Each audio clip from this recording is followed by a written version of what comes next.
Vias tuas Domine,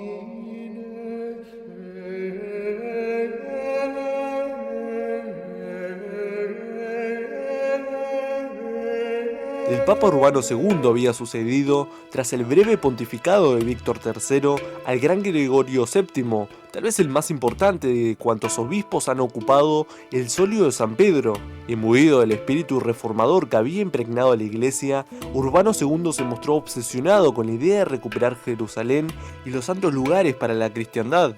En marzo de 1095 se celebró un concilio en la ciudad italiana de Piacenza, donde se preparó el Gran Concilio de Clermont, celebrado entre los días 18 y 27 de noviembre de ese mismo año. Durante algunos años, el Papa Urbano II había elaborado su plan y, tras recorrer algunas tierras de Francia e Italia, promulgó un llamamiento que iba a condicionar la vida de medio mundo durante los 2 siglos posteriores. En las empinadas laderas de Chamherm, en las afueras de la ciudad de Clermont, Urbano II, sumo pontífice de la Iglesia Católica, en presencia de altas dignidades eclesiásticas, nobles, caballeros y una multitud del pueblo llano, pronunció un encendido discurso en el que llamó a todos los cristianos a tomar las armas y a recuperar por la fuerza los santos lugares de Oriente.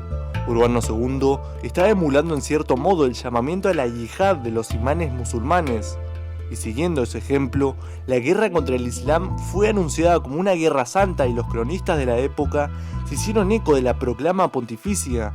Desde luego, el objetivo primordial fue la conquista y liberación de Jerusalén, y para ello se postuló la participación de caballeros, expertos en el oficio de la guerra, los únicos que podían garantizar el éxito militar del proyecto, y así se les hizo saber en proclamas como la del cronista Guibert de Nogent. Dios ha instituido una guerra santa para que la orden de los caballeros pueda encontrar una nueva manera de ganar la salvación. La llamada de Urbano II tuvo éxito. Durante los 2 siglos posteriores, los cruzados, aquellos caballeros que habían cosido sobre sus capas una cruz como señal de compromiso para seguir a Cristo y a su vicario en la tierra, pugnaron con los musulmanes por el dominio de la Tierra Santa. Conquistada Jerusalén, Antioquía y Edesa, y desorientados los turcos y los egipcios, ante la avalancha de los cruzados, fueron cayendo en manos cristianas otras ciudades y plazas fuertes de Tierra Santa. Entre 1102 y 1109 cayeron Tortosa, Tiro y Sidón. En 1112, los cruzados dominaron una alargada franja que se extendía desde el norte de Siria hasta el desierto del Sinai y desde la costa mediterránea hasta el Mar Muerto. El río Jordán, los altos del Golán y el curso alto del río Eufrates.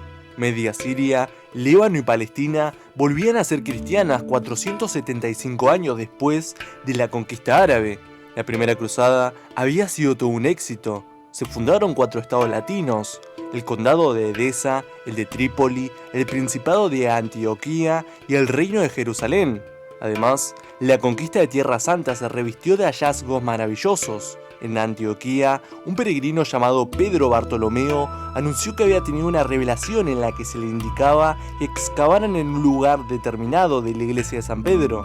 Así se hizo, y para asombro de todos, apareció allí una lanza que enseguida se identificó con la empleada por el soldado romano Longinos para herir el costado de Cristo en la cruz. De inmediato, la Santa Lanza se convirtió en una de las reliquias más preciadas de la cristiandad. En este descubrimiento de reliquias de la Pasión, las más apreciadas y valoradas, Jerusalén no podía ser menos. El 5 de agosto de 1099, apenas transcurridas 3 semanas desde la conquista, se anunció que había sido hallada ni más ni menos que la Veracruz. No solo se recuperaba a Jerusalén y el resto de los santos lugares por los que vivió y predicó Jesús, sino también sus reliquias más preciadas, aquellas que habían estado presentes en la Pasión y que habían estado en contacto con el cuerpo y con la sangre de Cristo: la Veracruz, la sábana santa, la Santa Lanza, la corona de espinas, y se identificaron lugares bíblicos como la casa de Simeón con el lecho de la Virgen. Pero este triunfo significaba algo más, sobre todo para la Iglesia. Con la aceptación de los valores del guerrero y la ratificación de que con las armas también se servía a Dios, el papado abrió las puertas para justificarse con un gran poder feudal. Ya lo era, desde luego, a finales del siglo XI, pero estas nuevas circunstancias parecían ratificar la necesidad de hacer de la Santa Sede también un poder temporal fuerte. El triunfo de la Primera Cruzada propició que en Europa occidental, sobre todo en Francia, estallara una auténtica fiebre por ir a Tierra Santa. Miles de peregrinos querían visitar el sepulcro de Cristo y rezar ante los lugares santos del cristianismo. Muchos de ellos eran caballeros de la pequeña nobleza feudal que vieron en las tierras de Oriente un escenario propicio para progresar en la escala social, lo que a principios del siglo XII era muy difícil en Europa. Uno de estos caballeros se llamaba Hugo de Payns. Había nacido hacia 1080, aunque algunos autores lo presentan ya armado caballero antes de 1090, lo que no parece probable. Su vida antes de 1119 está llena de especulaciones. Fue señor de Montigny-Lagues, un caserío cercano a Troyes, la capital del condado, y pudo formarse en la corte del conde junto con los hijos de otros miembros de la nobleza.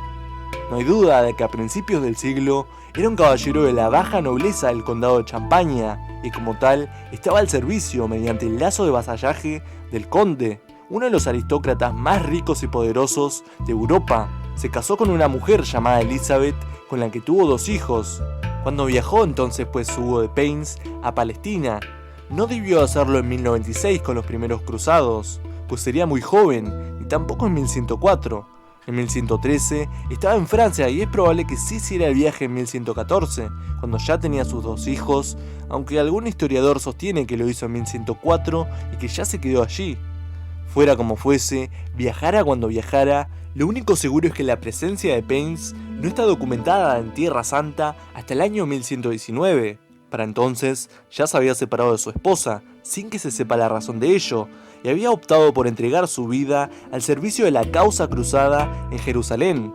Afable, completamente entregado a su labor e impecable en lo tocante a la fe. Así se ha descrito su personalidad. Jerusalén era el destino ideal para un personaje como Payns, en el que una sólida fe cristiana y una dedicación al oficio de las armas se mezclaban en armonía perfecta. En él se aunaban 2 vocaciones hasta entonces aparentemente irreconciliables, pero que el espíritu de la cruzada había hecho compatibles, la del monje y la del soldado. Asentadas las conquistas cristianas, el rey Balduino I se dio cuenta de que no solo era necesaria la construcción de hospitales de peregrinos, sino también el establecimiento de un sistema que les ofreciera seguridad en sus viajes y durante su estancia en la Tierra Santa. Para cumplir esa misión, hacían falta hombres abnegados y conscientes de que debían dedicar toda su vida a la defensa de los peregrinos, y por ello se hizo una llamada a la nobleza europea a fin de que se dedicara sus esfuerzos a este fin. No en vano, Tierra Santa se había quedado sin muchos de los cruzados, pues fueron bastantes los que regresaron a sus casas en Europa una vez culminada la conquista. Balduino I murió a comienzos de 1118 y fue sucedido por su hijo Balduino II, coronado en Jerusalén el 14 de abril. Pasada ya la euforia de los primeros años victoriosos, el segundo monarca se enfrentaba a la difícil tarea de mantener las conquistas ante un enemigo que, tras el impacto y la sorpresa de la primera cruzada, estaba empezando a reorganizarse. Hugo de Payns vivía en Jerusalén en 1119 y fue allí donde pudo culminar su sueño. Su ideal de vida era compaginar sus 2 grandes vocaciones, y las circunstancias del momento eran las más propicias para ello. El caballero de Champaña se presentó ante Balduino II, cuya corte palaciega en Jerusalén estaba ubicada en los edificios construidos sobre el solar del Templo de Salomón, y le hizo una propuesta extraordinaria. Él mismo y 8 caballeros más ofrecían su vida y sus armas para la defensa efectiva de los peregrinos. El rey de Jerusalén entregó a Hugo de Payns y a sus 8 compañeros la mezquita de Al-Aqsa, construida sobre el solar del Templo de Salomón, y por ello fue que 9 caballeros tomaron su nombre, los pobres caballeros de Cristo y del Templo de Salomón, los caballeros del Temple, los templarios. Hugo de Payns fue elegido, tal vez nombrado por el rey, primer maestre de la orden recién fundada. Los cronistas que narran la fundación de la orden coinciden en señalar que fueron 9 los caballeros que constituyeron el inicio de este instituto armado, y que su número se mantuvo inalterado hasta 1125 al menos. Eran nobles, miembros de una aristocracia guerrera que durante siglos había entendido que su misión en la tierra no era otra que la lucha en la guerra. Los pobres caballeros de Cristo adoptaron las costumbres conventuales de los frailes del Santo Sepulcro, se comprometieron a llevar una vida similar a los canónigos regulares y prometieron ante el rey Balduino II y el patriarca de Jerusalén cumplir los votos de pobreza, castidad y obediencia, y agregaron uno más, someterse tan solo al poder del Papa. Los templarios se fijaron como objetivo principal la protección física de los peregrinos y fueron los primeros en hacer compatibles las dos vocaciones que, como ya se ha señalado, se consideraban hasta entonces incompatibles, la milicia y el convento. La ubicación de la nueva orden en la mezquita de Al-Aqsa constituía toda una declaración de intenciones. Allí había estado el templo de Salomón, y era por tanto considerado uno de los lugares más sagrados de la tierra, y los templarios se habían convertido en sus guardianes. La gran explanada del monte Moriah o de la roca se ubica en el ángulo sureste del recinto amurallado del Jerusalén medieval, un cuadrilátero irregular de unos 800 metros de lado. El espacio de la explanada del templo era enorme, ocupaba una quinta parte de la ciudad en un rectángulo casi perfecto de 440 por 275 metros. En ese amplio recinto, además de la mezquita de Al-Aqsa, situada en el lado sur, se levantaba la magnífica mezquita de Ornar, o de la Roca, llamada así porque para los musulmanes, la roca que ocupaba el centro de la mezquita había sido el lugar desde el que su profeta Mahoma había ascendido al cielo. Para adecuar Al-Aqsa como residencia de los templarios, apenas había que hacer obras. Las dependencias de la mezquita se utilizarían como habitaciones y bastaba con colocar una cruz sobre la cúpula y un altar en el antiguo mihrab para convertir la sala de oración de la mezquita en una iglesia cristiana. A la mayoría de los historiadores les ha llamado la atención que Balduino II considera un espacio tan enorme a tan solo 9 caballeros, puesto que podía albergar a varios centenares de personas. Es también extraño que durante los primeros años de existencia del temple fueran admitidos muy pocos caballeros. Estas dos circunstancias han dado pábulo a un sinfín de especulaciones sobre a qué se dedicaron los templarios durante los primeros años de su andadura. Sin prueba documental alguna, se ha dicho que los primeros templarios se dedicaron a excavar en el suelo del solar del templo de Salomón en busca de reliquias, sobre todo del Arca de la Alianza. Lo que hicieron fue desescombrar para adecentar los enormes establos donde ubicar a sus caballos, tal vez aprovechando antiguos espacios como cisternas y aljibes subterráneos. Bien sea porque apenas hicieran nada, bien porque no se han conservado documentación de su actividad entre 1120 y 1125, lo cierto es que de los primeros 6 años del temple no se conoce otra cosa que su propia fundación y la dotación del espacio en Al-Aqsa como sede de la orden.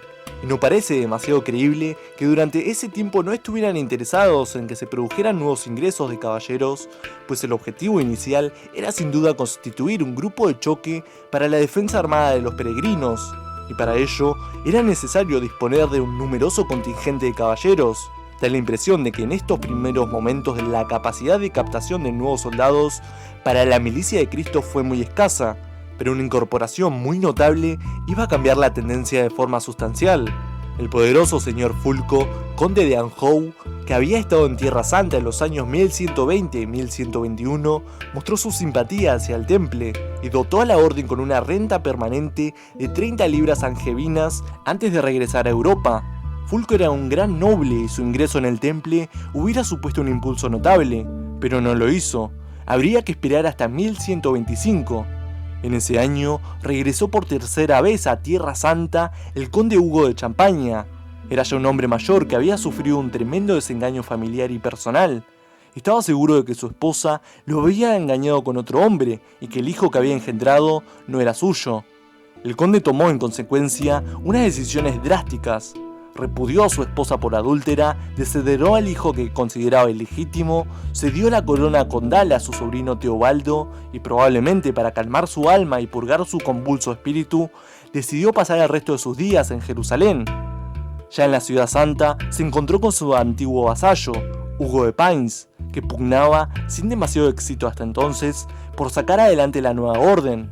Hugo de Champaña se hizo templario en 1125 y dio a la orden una nueva dimensión. Hasta ese momento, los templarios, tal vez unos 15 caballeros, aunque otros señalaban que eran unos 30, pertenecían todos a la baja nobleza, en muchos casos carente de feudos que administrar y de un medio propio del que vivir. Pero con la incorporación del conde de Champaña, el temple ganaba para sus menguadas filas a uno de los más poderosos y ricos aristócratas de la cristiandad, señor además de una de las regiones de Europa donde más arraigo había alcanzado el ideal cruzado. A continuación, hemos de adentrarnos de una manera más profunda en lo que al pensamiento templario respecta, ya puertas adentro, pues mucho se ha hablado y actualmente sigue siendo materia de debate el asunto del misticismo que empapaba la orden del templo, pero eso, lamentablemente, será cuento para otra noche. Si te gustó el video, dale me gusta y suscríbete al canal. Y a no olvidar, la paideia es eterna.